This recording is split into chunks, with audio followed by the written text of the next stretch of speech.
은혜가 우리 각자의 마음에 찾아오는 귀한 시간 되기를 소망합니다. 내가 나를 사랑하지 않아도 나는 너를 사랑하니 나와 함께 상호작용하자는 주님의 음성이 다시 한번 우리 각자의 마음에 들릴 수 있기를 소망합니다. 천연계도 책이라고 함께 말씀 나눴습니다. 그리고 거기에는 창조주의 마음이 담겨져 있습니다. 그래서 성경의 메시지와 우리가 잘 살피고 또 연결하면 일치하는 것, 조화되는 걸 많이 느끼게 됩니다. 동일한 큰 진리를 증거한다고 말씀하셨는데요. 오늘은 특별히 이 행성의 궤도에 나타난 성경의 메시지를 좀 함께 좀 찾아보려고 합니다. 여러분 아시듯이 이렇게 태양이 가운데 있고 지구와 또 여러 행성들이 돌고 있습니다. 그런데 사실은 태양도 가만히 있는 게 아니라고 합니다. 은하 중심을 향하여 태양도 이렇게 돌고 있다고 합니다.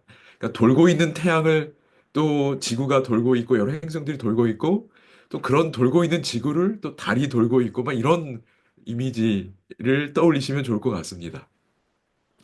근데 어쨌든 여러 행성들이 태양을 중심으로 이렇게 돌고 있습니다. 어, 여기 사도행전에 있는 말씀을 보면 뭐 태양도 돌고 있다고 저희가 방금 본 것처럼 하늘의 별들은 그분의 지배 아래에 있다. 그분께서는 그들을 빛으로 가득 채우신다.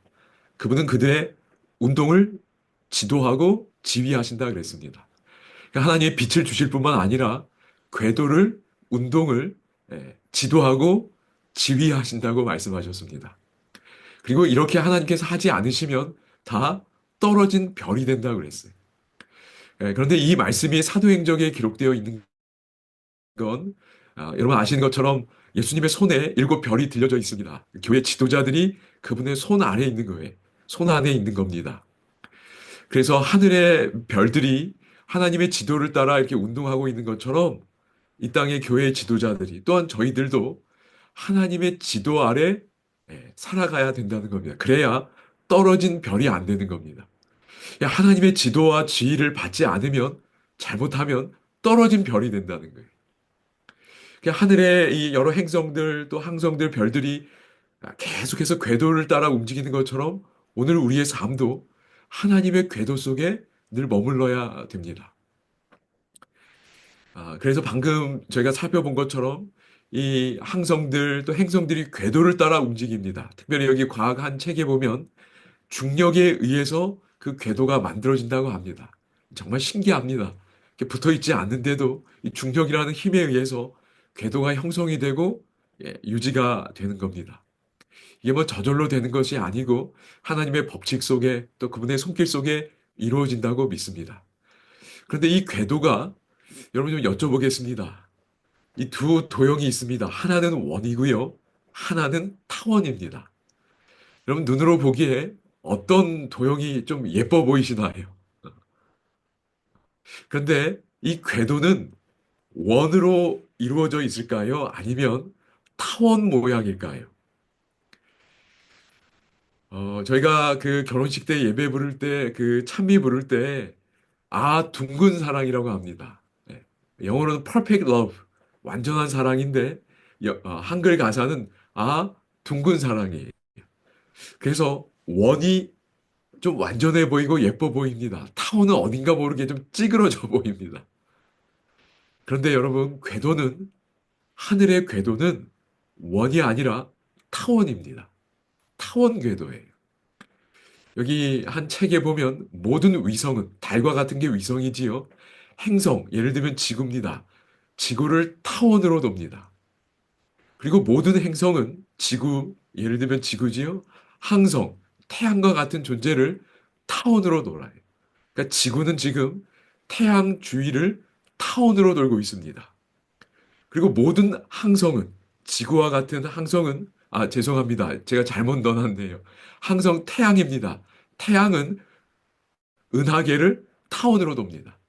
그러니까 하늘의 이 궤도는 원이 아니라 타원입니다. 이 좀 예뻐 보이고 완전해 보이는 원이면 좋을 것 같은데 타원입니다. 저는 여기에 하나님의 마음, 하나님의 메시지가 담겨 있다고 생각이 됩니다. 이제 그걸 좀 살펴볼 텐데요. 여러분 예전에 사람들은 지구가 우주의 중심이고 태양이 돈다고 생각했습니다. 눈으로 보면 태양이 돌고 있으니까요. 그걸 천동설이라 그러지요. 그런데 이 코페르니쿠스라는 사람이 아니야. 지구가 도는 거야 라는 걸 밝혀냈습니다. 그런데 그 코페르니쿠스도 원 궤도라고 생각을 했습니다. 그런데 처음으로 타원 궤도를 생각하고 밝혀낸 사람은 케플러라는 사람입니다. 그 이 케플러에 대한 이야기를 잠깐 좀 하려고 합니다. 그럼 여기 한 서울대학교의 한 성영은 교수님이라는 분의 강의를 제가 좀 이렇게 찾아서 듣게 되었는데 그분의 설명입니다. 지구가 돌고 있다는 걸 공식적으로 처음 이렇게 밝혀낸 코페르니쿠스도 원 운동을 고수했다고 말합니다. 그러니까 그 탁월한 과학자도 타원 궤도를 생각하지 못한 겁니다. 근데 그걸 처음으로 밝혀낸 사람이 이 케플러라는 사람입니다. 어쨌든 이런 걸 막 그리다 보니까 이거 그냥 이 원을 조금 찌그러뜨리면 간단하구나까지는 이제 발견을 했습니다. 이렇게 했는데 이제 이런 질문을 계속 던지는 거죠. 2년간 이 사람이 이제 책에 편지에 이제 나오는 내용입니다. 왜 하필 타원인가? 하나님은 완전한 도형인 원 대신 왜 타원을 사용했을까? 이게 정말 조화로운 도형인가? 이런 의문을 계속 던집니다.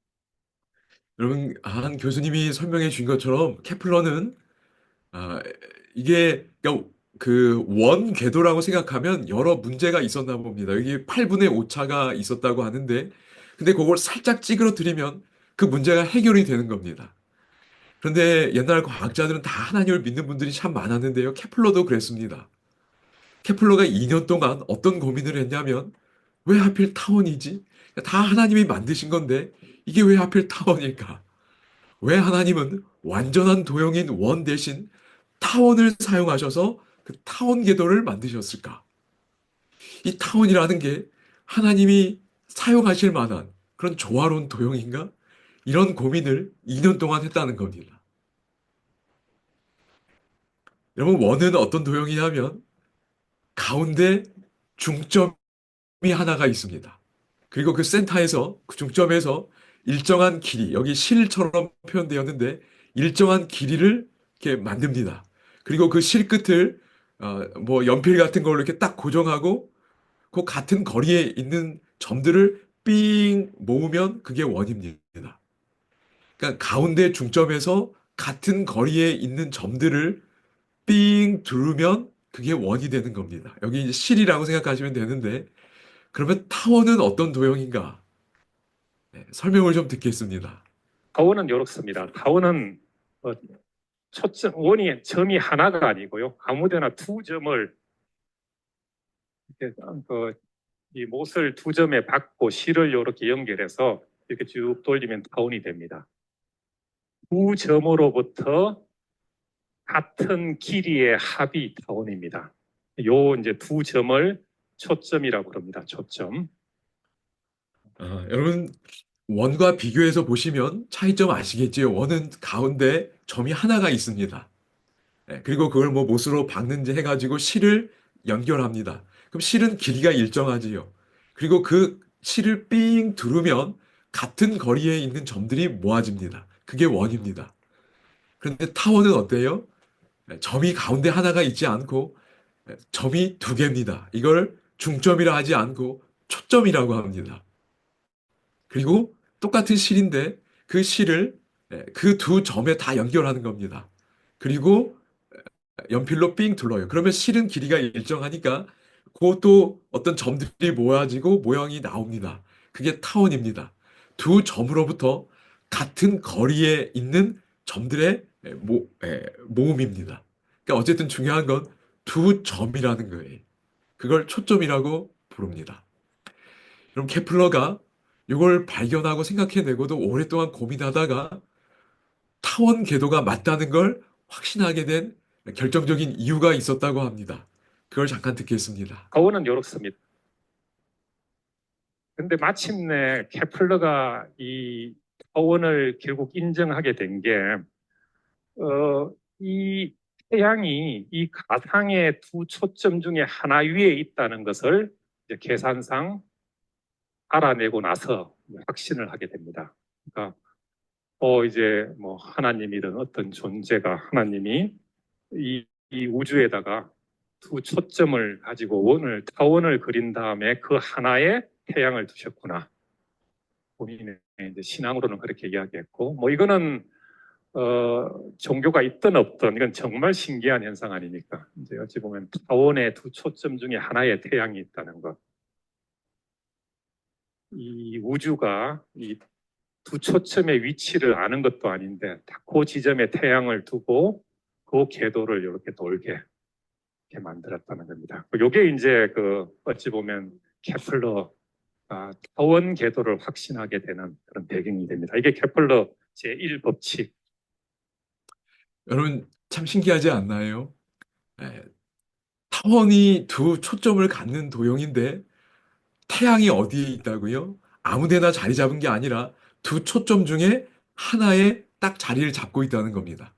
케플러가 그걸 계산하고, 야, 이건 우연이 된 것이 아니고 창조주 하나님이 태양을 그 두 초점 가운데 하나에 두셨다는 걸 확신하게 됩니다. 그렇게 해서 타원 궤도라는 걸 확신하고 아마 했다고 생각이 됩니다. 여러분, 하나님이 하늘에 타원 궤도를 만드시고 두 초점 중에 하나에 태양을 두셨습니다. 원으로 하실 수도 있었을 텐데 타원으로 하셨다는 겁니다.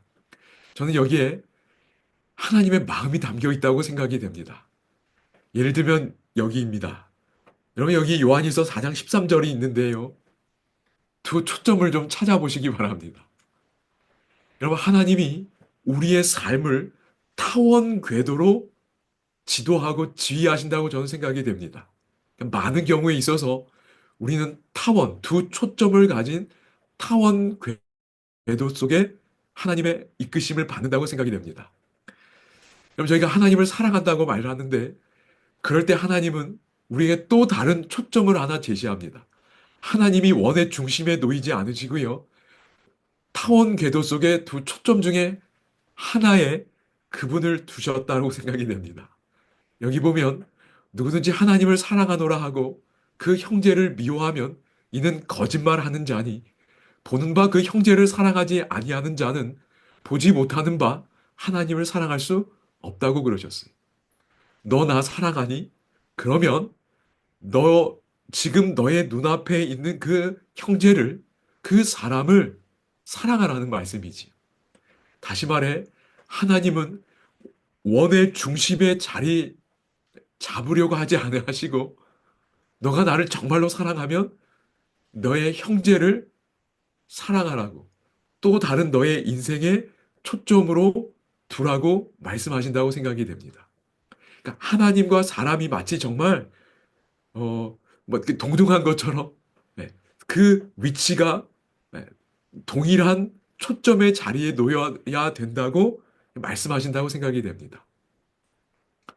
그럼 마태복음 22장에 있는 말씀도 그렇습니다. 주 너희 하나님을 사랑하라 하셨으니 이것이 크고 첫째 되는 계명이요. 둘째도 그와 같다고 그랬어요. 그러니까 하나님 사랑과 사람 사랑이 여러분이 많이 듣고 아시는 것처럼 두 초점이 되는 거예요. 그러니까 10계명은 두 초점을 중심으로 구성된 계명입니다. 여기 시대의 소망은 이렇게 설명합니다. 하나님께서 마음의 보좌의 바른 자리를 차지하고 계실 때에 우리의 이웃에게도 바른 자리를 줄 수 있을 것이다 그랬어요. 여러분, 하나님을 사랑하시면 사람을 우리의 초점의 자리에 두어야 됩니다. 그래야 타원 궤도가 만들어지면서 삥삥 돌 수 있어요. 그럼 그렇지 않으면 잘못하면 이탈합니다. 궤도를 벗어나요. 예를 들어 교회 직원회의 할 때도 지금 내 앞에서 나와 말하고 있는 그분을 항상 초점으로 인정하셔야 됩니다. 우리 청년들, 학생들을 대하실 때도 항상 하나님 대하듯이 똑같은 초점으로 대해 주셔야 돼. 그럼 그래야 우리가 바른 태도와 바른 말로 그들과 대화할 수 있습니다. 그렇지 않으면 자꾸 이탈할 수 있어요. 그러니까 늘 우리의 생활 속에 두 초점, 하나님과 사람, 하나님 사랑과 사람 사랑이라는 두 초점을 가지고 있어야 이탈하지 않을 수 있습니다. 아, 나는 하나님께 충성할 거야. 하나님이 다 아셔. 그러니까 그 태도가 바르고 좋습니다. 그런데 초점을 또 다른 하나의 초점을 놓쳐버리면 하나님께 충성한다고 말할 때 사람에게 실수할 수 있는 것 같아. 이게 굉장한 텐션입니다. 어쨌든 우리의 관계 속에 두 초점을 잘 유지하실 수 있으면 좋겠습니다. 그래야 삥삥 돌 수 있습니다. 이제 또 다른 거 하나 두 초점 말씀드리고 이제 오늘 시간 정리하려고 합니다. 여러분 여기 리차드 M. 데이비슨 교수님 앤드루스 대학에서 성경을 가르치시는 분입니다. 제가 뭐 직접 배워보지는 못했는데 이분이 한 논문을 보았는데 참 인상적이었어요. 여기 뭐 시작으로 돌아감이라는 제목이고요. 창세기 1장 3장과 성경의 신학적 중심이라는 이야기를 하셨습니다. 근데 여기에서 이분이 성경에 특별히 구약이겠지요. 어떤 주제를 다 찾아보셨다 그랬어요. 그랬더니 학자들마다 여러 주제들을 소개하는데 50가지가 넘는 주제가 있다는 겁니다. 그러니까 성경의 핵심 주제가요. 뭐 언약, 그리스도, 성소, 뭐 하나님 나라, 하나님의 통치, 뭐 하나님의 거룩하심, 하나님의 변함없는 사랑, 여러 주제들이 있다는 겁니다. 그게 50가지가 넘는데요. 그러면서 이분이 창세기 1장, 3장에서 성경 전체를 위한 어떤 핵심 주제, 패러다임이 제공되고 있다는 걸 이야기하셨습니다. 그리고 7가지의 핵심 주제를 제안해 주셨어요. 그리고 마치 제가 뭐 보석을 직접 잘 보지는 못했지만 보석은 여러 면이 있다고 합니다. 네. 뭐 다이아몬드라고 생각하면 여러 면이 있는데 7개의 주제니까 7개의 면이 있는 다이아몬드라는 거예요. 성경은. 특별히 7개의 주제가 그 빛을 우리에게 잘 비춰준다는 겁니다. 그 7개의 주제를 잠깐 보면 이렇습니다. 첫 번째는 창세기 1에서 3장에 이게 다 나온다는 거예요. 그리고 그것이 성경에 계속되는 이야기라는 겁니다. 첫 번째는 창조입니다. 제가 그냥 간단하게 소개만 해드립니다. 두 번째는 창조주의 품성이에요. 하나님이 어떤 분인지. 그리고 세 번째는 하나님의 품성에 관한 도덕적 갈등이 일어납니다. 하나님 어떤 분이지? 하나님이 주신 말씀 내가 순종해야 되나? 듣지 말아야 되나? 이런 갈등이 일어납니다. 벌써 창세기 3장 이야기지요.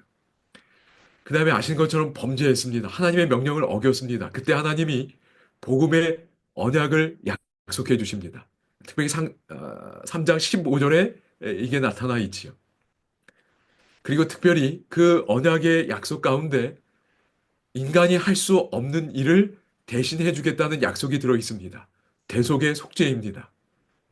언약 그 여자의 후손이 오셔서 뱀의 머리를 상하게 하실 때 발꿈치가 상한다는 그 내용 속에 대속의 속죄가 약속되어 있습니다. 그 다음 6번째는 이런 도덕적 갈등이 마무리된다는 이야기가 있습니다. 그리고 마침내 뱀의 최후가 또 약속되어 있습니다. 이게 이 갈등이 계속되는 게 아니라 끝난다는 거지요. 그리고 마지막 7번째 내용은 이런 도덕적 갈등의 무대가 성소라는 겁니다. 그러니까 죄가 시작되기 이전에 에덴도 성소로 볼 수 있다고 믿는 학자들이 많이 있습니다. 제가 알기로 아마 내년도 사경회가 성소에 대한 내용인데 여러분이 받으실 성소 교재에도 이런 내용들이 에덴 동산을 성소로 가장 기본적인 성소로 볼 수 있다는 내용들이 아마 거기 포함된 것으로 제가 알고 있습니다. 어쨌든 에덴 동산도 성소라는 걸 어쨌든 이 리차드 M. 데이비슨 교수님도 제안하고 있습니다. 그래서 7개의 주제가 있는데요. 여기 이제 오늘 두 초점과 관련된 타원처럼 두 초점이 소개되어 있습니다. 이 논문에 보면 이런 질문이 나옵니다. 왜 창세기 1장과 2장에 창조와 관련하여 2개의 기록이 있는가? 여러분 아시는 것처럼 첫날부터 일곱째 날까지 창조의 기록이 쭉 나옵니다. 그리고 다시 창세기 2장에 어떤 좀 더 자세한 내용이 창세기 2장에 나옵니다. 그러니까 두 개의 기록이 있는 거예요. 여러분 이걸 두 개의 초점으로 보시면 됩니다. 그런데 이게 좀 더 선명해지는 건 창세기 1장에 보면 제가 뭐 원어는 잘 몰라서 그냥 우리 번역된 성경으로 보면 창세기 1장의 하나님은 엘로힘입니다. 그런데 창세기 1장부터 일곱째 날까지 2장 3절까지입니다. 사실은 거기서 끊어야 맞다고 보는데 전부 엘로힘이에요. 하나님입니다. 제가 대략 세보니까 32번 뭐 이 정도 나옵니다.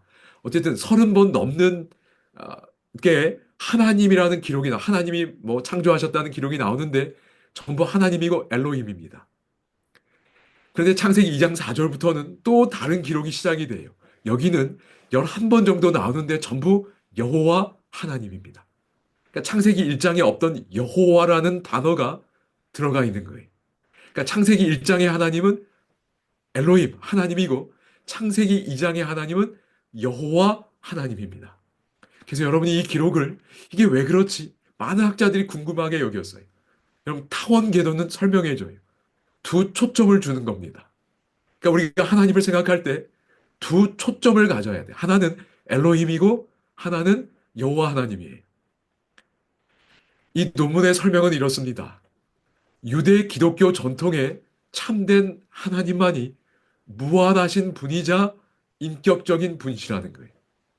여러분 창세기 1장의 하나님은 말씀하시면 다 이루어집니다. 전능하신 분이에요. 무한하신 분입니다. 우리의 피조된 존재와는 너무 다른 분이신 거예요. 이게 하나의 초점입니다. 저희가 하나님을 생각할 때 그래 전지전능하신 하나님. 야 말씀하시면 그대로 되게 하시는 분이지. 그런데 이건 하나의 초점입니다. 또 다른 초점은 여호와 하나님이세요. 여호와의 여러 의미들이 있겠지만 여기 설명된 대로 인격적인 분이십니다. 단순히 전능한 분이 아니라 우리와 인격적인 관계를 맺는 분이에요. 의사소통이 되는 겁니다. 교감이 되는 거예요. 사랑을 나눌 수 있는 분이에요. 이 여호와 하나님은 감정을 가지신 분이에요. 그리고 그 감정을 표현하신 분입니다. 우리와의 관계 속에 그분의 의지가 있어요. 계획이 있습니다. 그러니까 마치 우리가 두 존재가 인격적으로 교제를 나누는 것처럼 우리가 여호와 하나님과 교제를 나눌 수 있는 거예요. 이렇게 설명합니다. 그분은 전능하시며 무엇이든 하실 수 있습니다. 창세기 1장의 하나님이. 그러나 그분은 온전히 사랑으로 돌보시며 사랑이 담긴 일을 행하시는 분입니다. 이게 여호와 하나님이. 그러니까 여호와 하나님. 그래서 하나님의 품성을 드러내는 겁니다. 우리가 이 하나님의 품성을 알고 상호작용하는 거예요. 빨리 보겠습니다. 여호와 하나님이 여러분 이 기록은 창세기 2장에 있습니다. 흙으로 사람을 만드시는 장면이 그분의 손에 진흙이 붙습니다. 그리고 그 코에 생기를 불어넣으시죠. 멀리서 불어넣으신 게 아니라 가까이서 불어넣으셨을 거예요. 그러자 아담이 눈을 떴을 때 그 눈앞에 하나님의 얼굴이 보였을 겁니다. 가까운 존재예요. 사람에게 자유의지를 주셨다는 기록도 창세기 1장이 아니라 2장에 나옵니다. 주 하나님이 야 먹고 싶은 거 너 마음대로 먹어. 우리에게 자유를 주시는 하나님이. 그런데 하나만은 먹으면 안 돼. 그 자유가 제한되는 거지. 어쨌든 자유가 강조되는 겁니다. 자유의지 선택을 주시는 하나님이 여호와 하나님이세요. 여러분 창세기 아까 에덴 동산을 성소로 볼 수 있다고 그랬는데 성소는 여러분 아시는 것처럼 크게 세 구역으로 되어 있습니다. 뜰, 첫째 칸, 둘째 칸. 그런데 여러분 1장과 2장을 보면 에덴 동산과 관련하여 세 개의 영역이 나옵니다. 하나님이 지구를 창조하셨지요. 그리고 동방의 에덴의 동산을 창설하셨습니다. 에덴 동산입니다. 그리고 창세기 2장 9절에 보면 동산 가운데라고 그랬어요. 지구, 에덴 동산, 동산 가운데. 세 구역이 나옵니다. 그리고 그 동산 가운데 마치 지성소와 같은 곳에 선악을 알게 하는 나무가 있었고 그 선악을 알게 하는 나무의 열매를 먹지 말라 하는 하나님의 명령이 거기 있는 거예요. 마치 지성소 같은 역할에 하나님의 명령이 있는 겁니다. 여러분, 그들이 그 금지된 열매를 따먹지 않는 건 하나님의 명령, 하나님의 의지를 생각하면서 그들이 선택하는 거예요. 이게 지성소 경험입니다. 가장 기쁜 경험이에요. 야, 그래. 하나님이 이렇게 신뢰하고 나를 사랑하는 분인데 내가 그분의 명령대로 순종해야지 라는 게 가장 깊은 상호작용인 거예요. 그게 하나님이 일어나기를 바라신 겁니다. 그런데 그들이 거절하고 반역한 겁니다. 여러분, 반려자를 주셨다는 기록도 창세기 2장에 있어요. 상호작용하도록 도우시는 겁니다.